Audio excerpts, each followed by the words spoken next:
Welcome back, my friends. Today, we are going to listen to the story of how YouTube became the new television. This is not only the story of a website, it is the story of how people changed the way they watch, learn, laugh, and share their lives with the world. Before YouTube became part of everyday life, television was the most powerful screen in the home. In many families, the television sat in the living room like a small window to the outside world. Children sat on the floor. Parents sat on the sofa. The room became quiet when the news began. It became lively when a comedy show played. It became emotional when a sports team scored, or when a movie reached its final scene. The glowing screen shaped evenings, weekends, conversation, and family memories. For many decades, television controlled entertainment. If people wanted news, they watched television. If they wanted movies, music videos, cartoons, sports, or documentaries, they watched television. The sound of television filled the house with familiar voices. News anchors spoke clearly. Commercials repeated again and again. Crowds cheered during live games. Sitcom audiences laughed at the same moments every week. But television had one very important rule. The viewer had to follow the schedule. If a show started at 8 o'clock, people had to be ready at 8 o'clock. If they missed it, they might not see it again for a long time. The audience did not control the time. The channel controlled the time. The channel decided what would appear, when it would appear, and how long people could watch it. This is very different from the world we know today. Now, a person can open a phone and watch almost anything at any moment. They can pause a video, replay one part, skip forward, search for another topic, or save something for later. But in the old television world, entertainment was much less flexible. Television was powerful, but it was also one way. It spoke to the audience, and the audience listened. A viewer could enjoy a program, but they could not easily join the conversation. They could not leave a comment under the show. They could not publish their own video beside it. They could not build a channel from their bedroom. Most people were only viewers, not creators. This made television feel distant from ordinary people. Only a small number of networks, studios, producers, and advertisers could decide what appeared on the screen.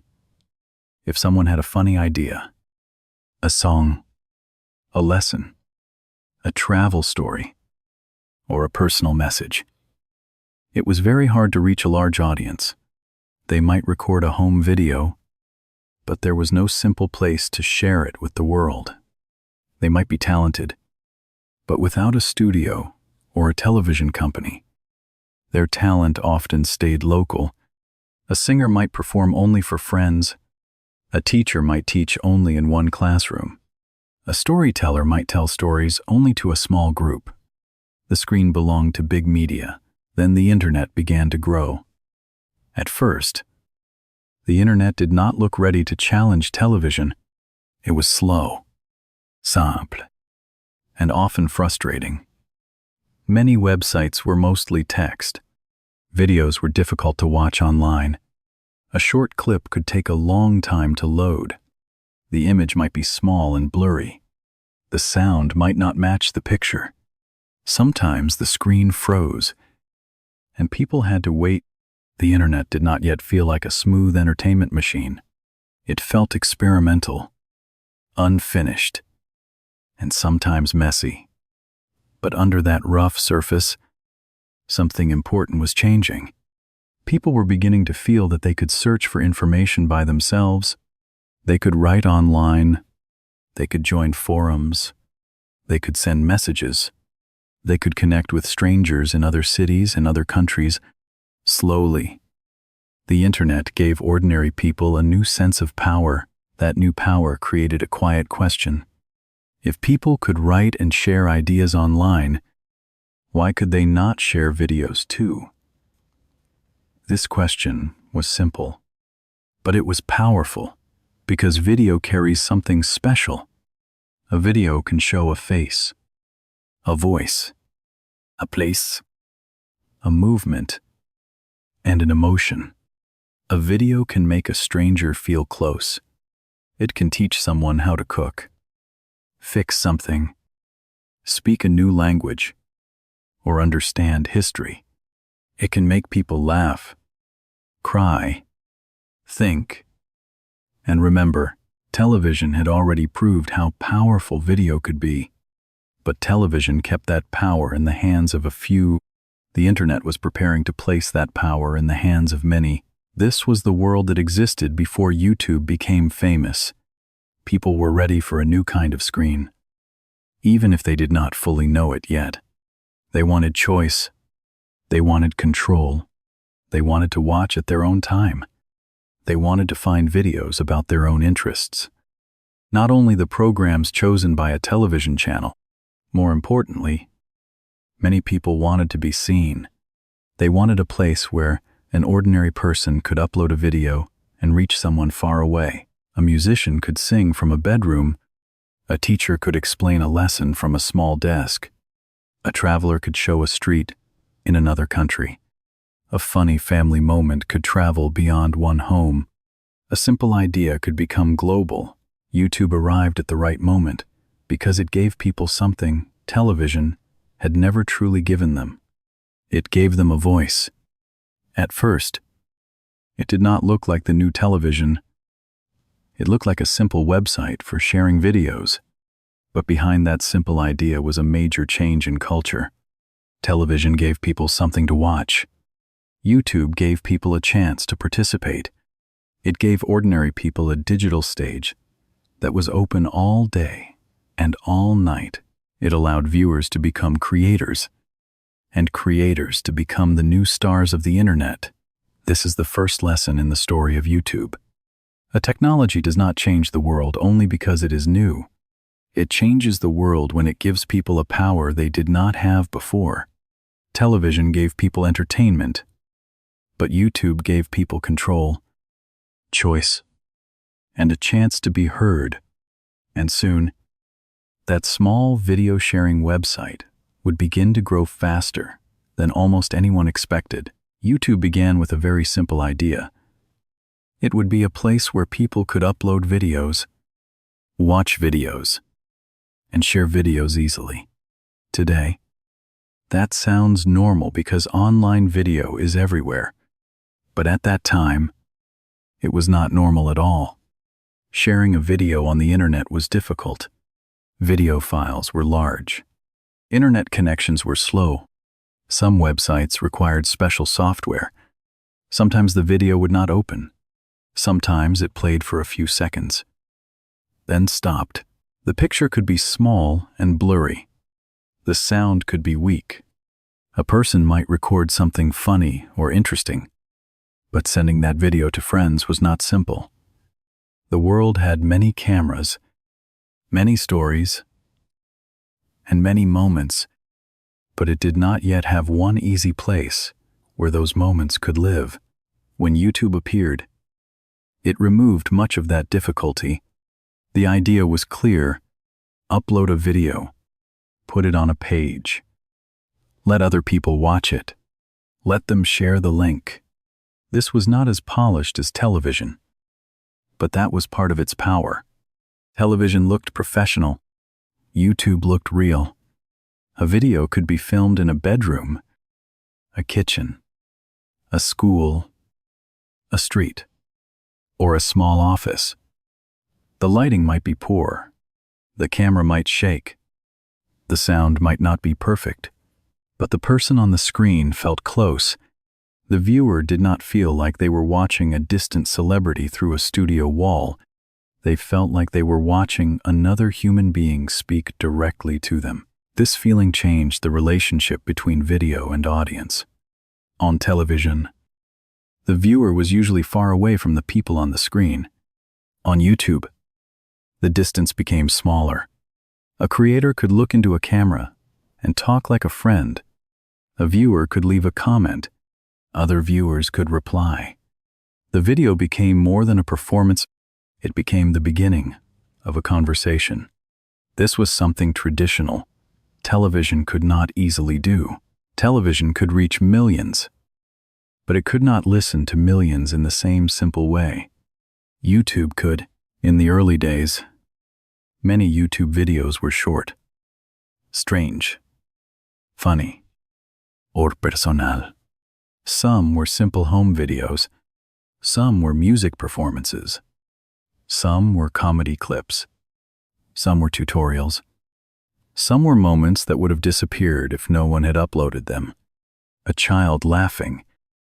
A pet doing something unexpected. A person singing in a small room.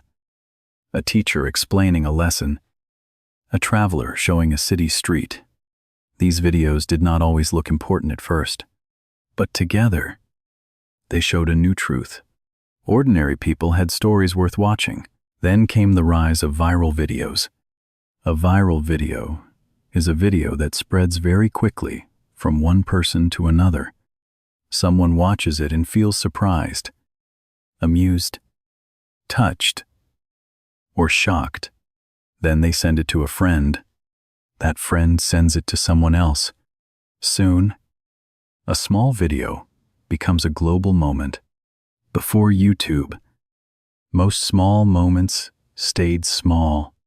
A funny school moment stayed inside one school. A family video stayed inside one family. A local performance stayed inside one town. YouTube changed that. It allowed a small moment to travel across countries, languages, and cultures. It made the internet feel alive. This unpredictability made YouTube exciting.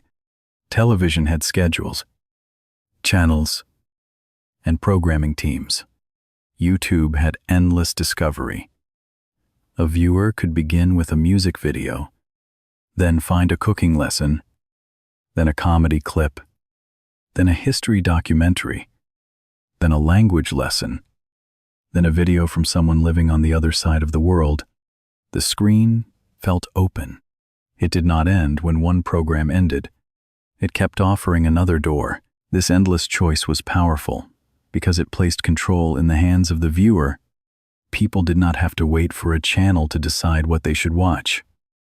They could search for what they wanted. That search function changed everything. YouTube was not only a place for entertainment, it became a place for learning. A person could search how to fix a sink, how to play guitar, how to cook a dish, how to speak English, how to understand history, how to use a camera, or how to solve a math problem. This made YouTube different from traditional television. Educational television existed, but it was limited by schedule and format. YouTube made learning personal. If the viewer did not understand one part, they could pause. They could replay. They could slow down. They could watch again the next day. For millions of people, YouTube became a free classroom. Creators also began to understand the power of this new system. They did not need to please everyone. They only needed to reach the right audience. A person who loved history could make history videos. A person who loved technology could explain technology. A person who loved makeup, games, fitness, travel, language learning, finance, or cooking could build a channel around that interest. Slowly, creators began to treat YouTube more seriously. They studied titles. They improved thumbnails. They learned editing. They listened to audience feedback. They uploaded regularly. What began as casual video sharing slowly became a new kind of work. This was the beginning of the creator economy.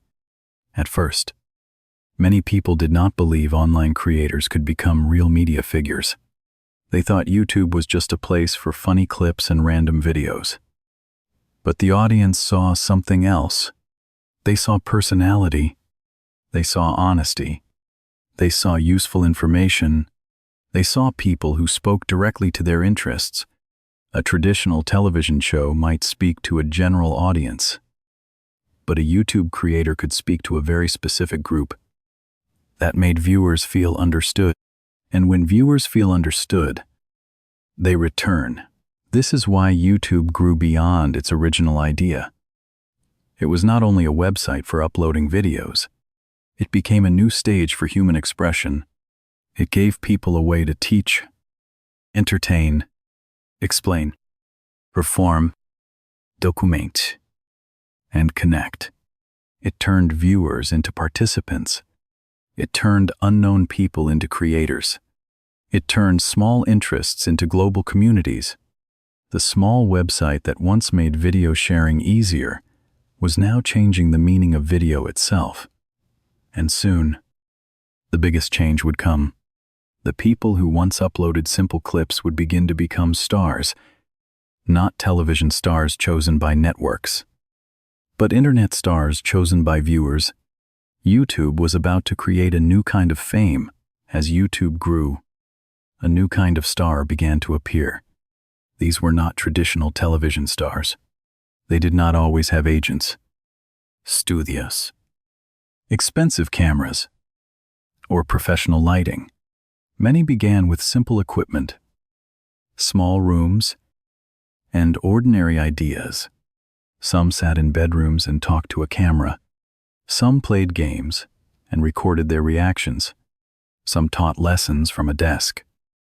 Some filmed daily life with a small camera in their hand. At first, many people did not take them seriously. They looked too normal. They sounded too casual. They did not seem like the kind of people who would become famous. But that was exactly why viewers connected with them. Television stars often felt distant. They appeared on polished sets, inside carefully produced shows, with teams of writers, directors, makeup artists, editors, and producers behind them. Viewers enjoyed them, but they did not feel easy to reach. YouTube creators felt different. They looked like people you might know. They spoke directly to the camera. They answered comments. They shared mistakes, personal stories, and behind-the-scenes moments. They did not always feel perfect, but they felt close. This closeness became one of YouTube's greatest strengths. People were not only watching videos, they were building relationships with creators. A viewer could return to the same channel every week, or even every day, and feel familiar with the person on the screen. They knew the creator's voice. They knew the style of jokes. They knew the way the creator explained things. They knew the background of the room, the music, the editing rhythm, and the small habits that made the channel feel personal. Slowly, a channel became more than a place for videos. It became a community. This changed fame itself. In the past, fame usually came from large institutions. A television network could make someone famous. A music company could make someone famous. A film studio could make someone famous. YouTube allowed fame to come from the audience. If viewers clicked, watched, commented, shared, and subscribed, a creator could rise without waiting for permission from traditional media. The audience became the gatekeeper. This was a major shift in entertainment history. The new stars of YouTube were powerful because they served specific interests. Television often needed broad programs that could attract millions of different people at once. YouTube did not need that. A creator could make videos for a narrow audience and still succeed. A channel about old cameras could find camera lovers. A channel about ancient history could find history fans. A channel about English listening practice could find learners around the world. A channel about cooking personal finance, science, travel, gaming, beauty, fitness, or storytelling could build a loyal audience that cared deeply about that exact topic. This made YouTube feel more personal than television. The viewer could choose not only what to watch, but who to trust. Some viewers trusted a creator because the creator explained things clearly. Some trusted a creator because they felt honest. Some liked the humor, the energy, the calm voice, or the emotional storytelling. Trust became part of the viewing experience. When viewers trust a creator, they do not only watch one video, they come back for the next one. As creators became more important, they also became more professional. Many early creators began with rough videos, but over time they learned how to improve. They studied audience retention, they tested thumbnails, they wrote stronger titles, they improved sound quality. They learned how to tell stories in a way that kept viewers watching. They learned that the first few seconds mattered. They learned that a good video needed a clear promise, a strong structure, and a satisfying ending. In other words, creators became their own small media companies. This was one of the reasons YouTube began to feel like the new television. People were no longer only turning on a television channel at night. They were opening YouTube and choosing creators they followed. Some people watched YouTube while eating breakfast. Some watched it during lunch breaks. Some watched it in bed before sleeping. Some played long videos in the background while studying, cooking, cleaning, or working.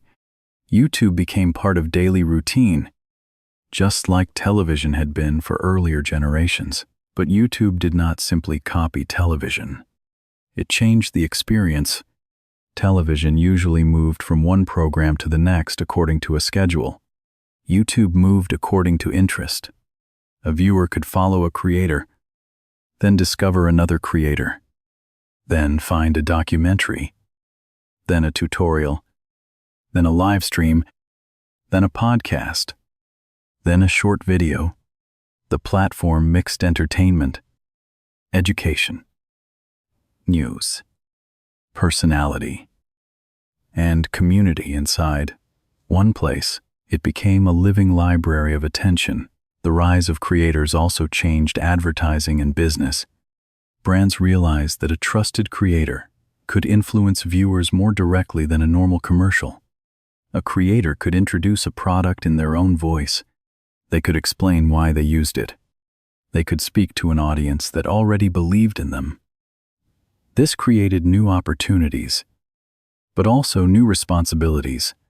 Creators had to balance trust and money. If they promoted too much, viewers could lose confidence.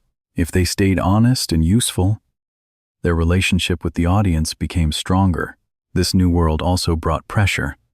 A television star might work inside a large system, but a YouTube creator often had to do many jobs at once. They had to think of ideas, write, film, edit, publish, study analytics, answer comments, and keep improving. They had to compete not only with other creators, but with every other video on the platform. Success could be exciting, but it could also be stressful. The same platform that gave ordinary people a voice also asked them to keep performing. Still, the change was impossible to ignore. YouTube creators had become a new kind of television star. They were chosen not by networks, but by viewers. They were watched not only on computers, but on phones, tablets, and smart TVs. Their videos appeared in homes, schools, offices, buses, kitchens, and bedrooms around the world. Some creators became more familiar to young audiences than traditional celebrities.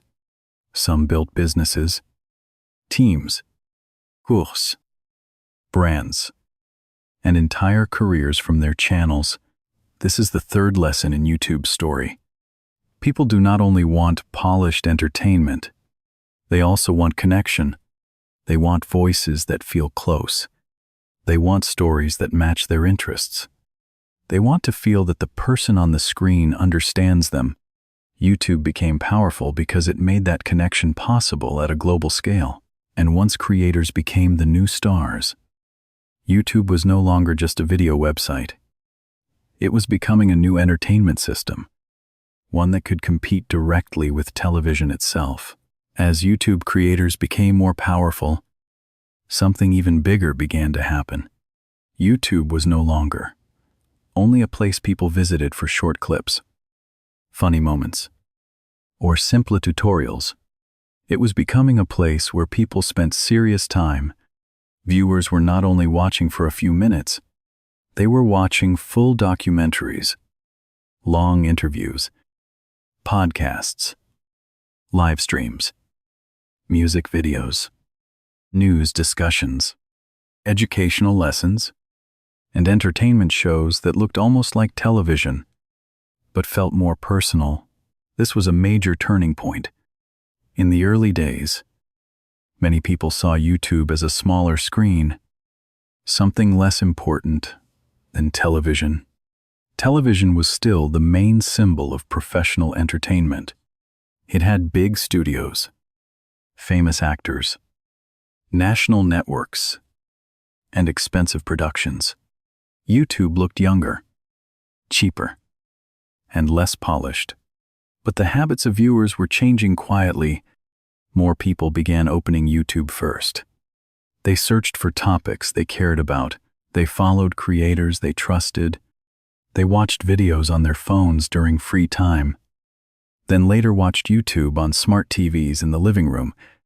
Slowly, the small internet screen moved onto the biggest screen in the house. This changed the meaning of television. For older generations, television meant channels. For younger generations, television began to mean any video watched on a screen. It did not matter if the video came from a traditional network, a streaming service, or a creator sitting in a small studio. What mattered was attention. If people spent more time watching YouTube than watching traditional channels, then YouTube was no longer just a website. It was becoming the new center of video culture. One reason YouTube grew so strongly was choice. Traditional television had many channels, but YouTube had almost endless options. A viewer could watch a short video for entertainment, then a 1-hour documentary, then a cooking lesson, then a news explanation, then a calm English listening story. The platform did not force everyone into the same schedule. It allowed each person to build a personal television world. One person's YouTube could be full of football and comedy. Another person's YouTube could be full of science, history, and language learning. Another person's YouTube could be full of finance, technology, and podcasts. The platform became different for every viewer. Another reason was convenience. YouTube was available almost everywhere. People could watch on a phone while riding a bus. They could watch on a laptop at a desk. They could watch on a tablet in bed. They could watch on a smart TV with family. This made YouTube more flexible than old television. It followed the viewer, instead of asking the viewer to follow it. The audience no longer had to wait for a show to begin. The show was already there, waiting for the audience. YouTube also became powerful because it learned what each viewer liked. The recommendation system became one of the most important parts of the platform. When a viewer watched one video, YouTube could suggest another video, then another, and another. This made viewing feel smooth and continuous. Sometimes this helped people discover useful and interesting content. A person learning English might find more listening practice. A person interested in history might find a new documentary channel. A person watching technology videos might discover a story about artificial intelligence. The recommendation system helped YouTube become a personal guide through a huge world of video, but this also created new questions.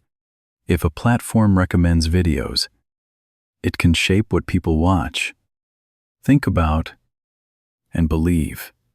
This power is not small. Television channels once decided what appeared on the screen, but YouTube's algorithm now helped decide what appeared next. The viewer had more choice than before. But the platform also had influence. This is why YouTube became more than entertainment. It became part of culture, education, politics, business, and daily life. YouTube also changed long-form content. For many years, people believed internet users only wanted short videos, but YouTube showed that people would watch long videos if the topic was interesting and the storytelling was strong. A 1-hour podcast could hold attention. A 40-minute documentary could reach millions.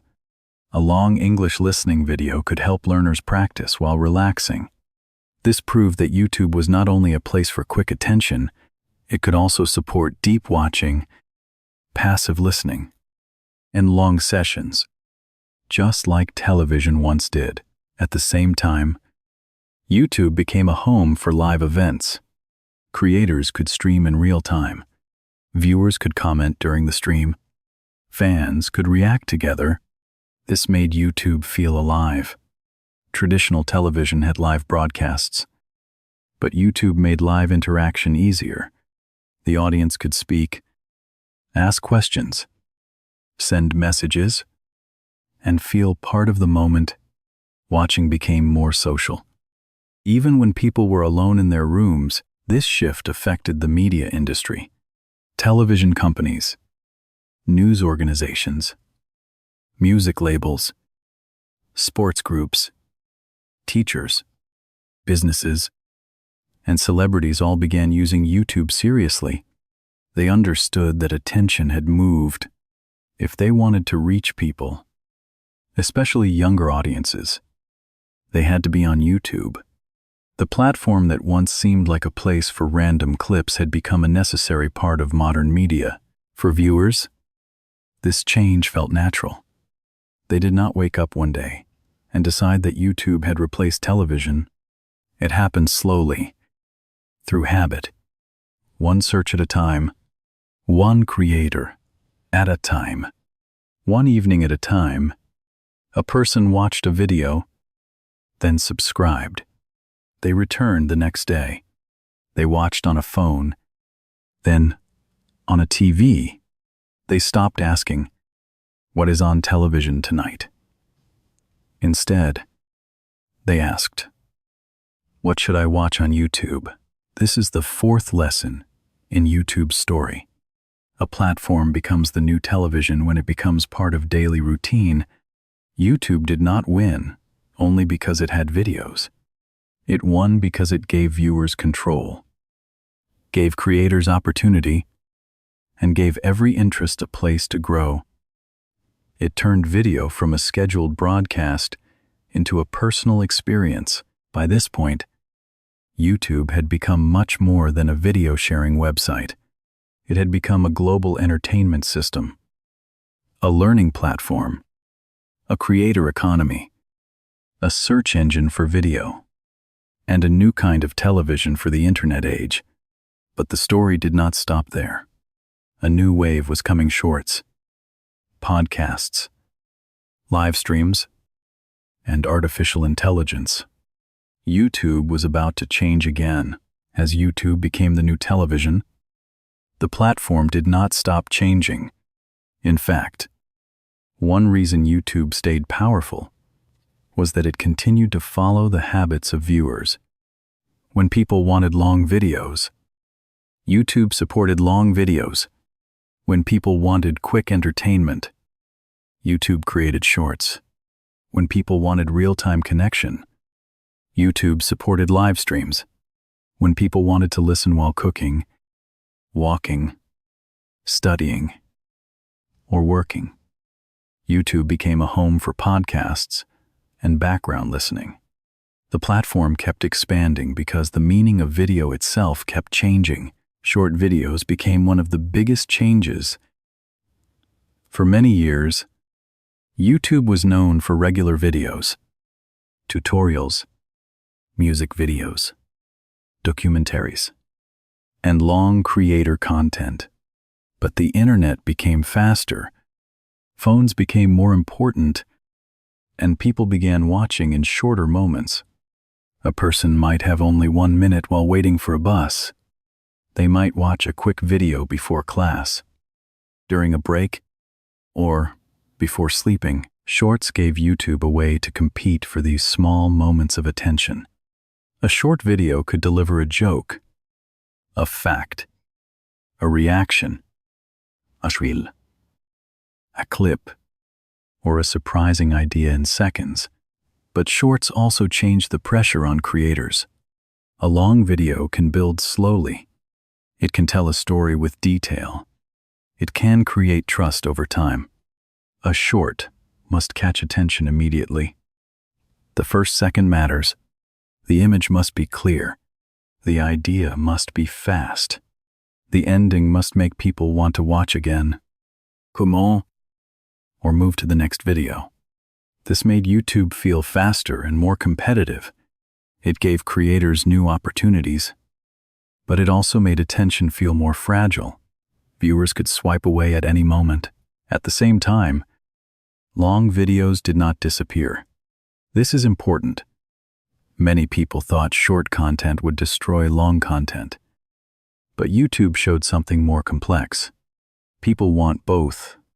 They want quick videos when they have little time, and long videos when they want deeper listening. A person may watch shorts during the day, then watch a 40-minute video at night. They may discover a creator through a short clip, then subscribe and watch longer videos later.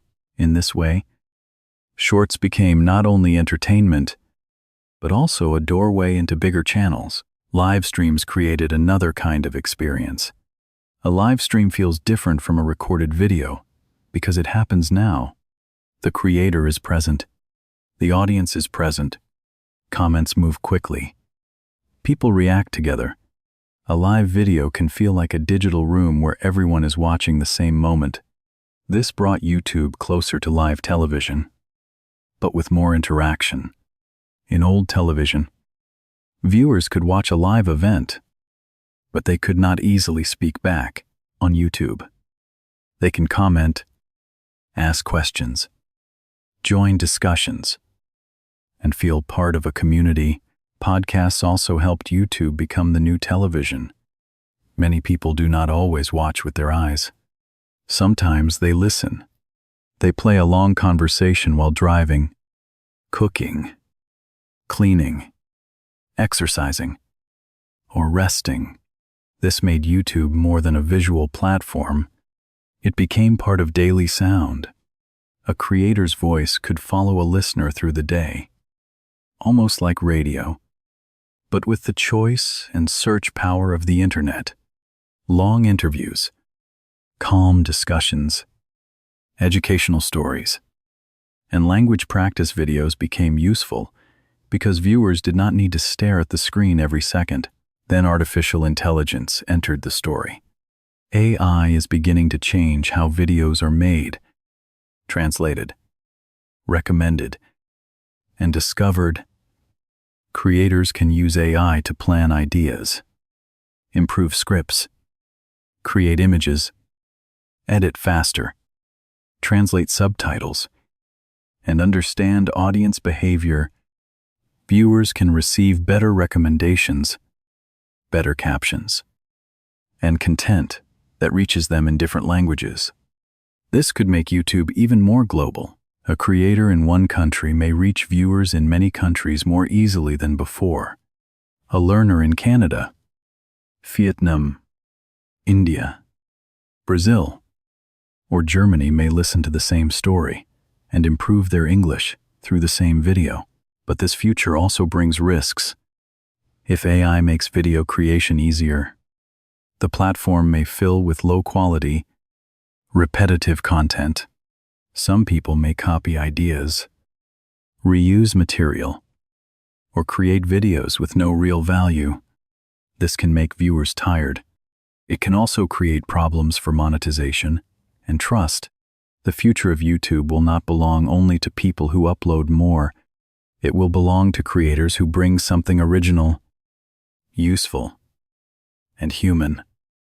A strong story, a clear voice, careful research, and real value will matter even more. YouTube's future will also depend on trust. Viewers need to know when a video is honest, when a story is researched, and when a creator is adding real meaning. As deepfakes, AI voices, and generated images become more common, creators must be more careful. They must avoid misleading viewers. They must not pretend that fake footage is real. They must not use copyrighted material carelessly.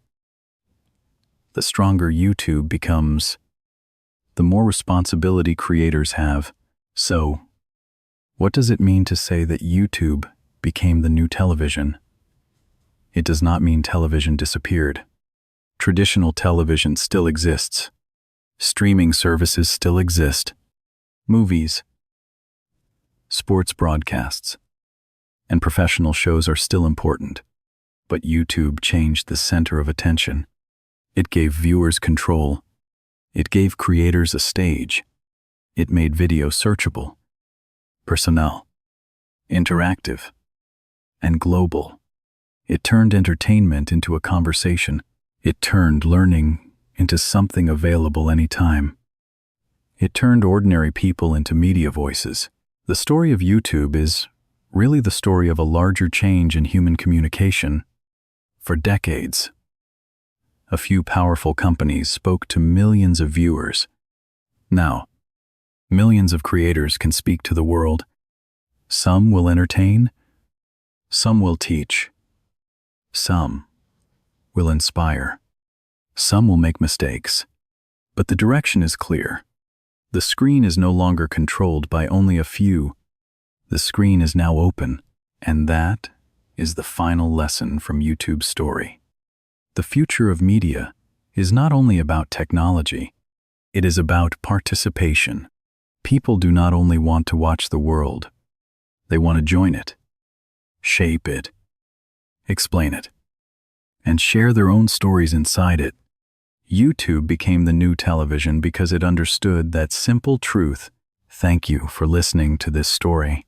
Now, write one simple sentence in the comments. You can write, I learned that YouTube became powerful because it gave people choice, voice, and connection. Keep listening, keep learning, and I will see you in the next story.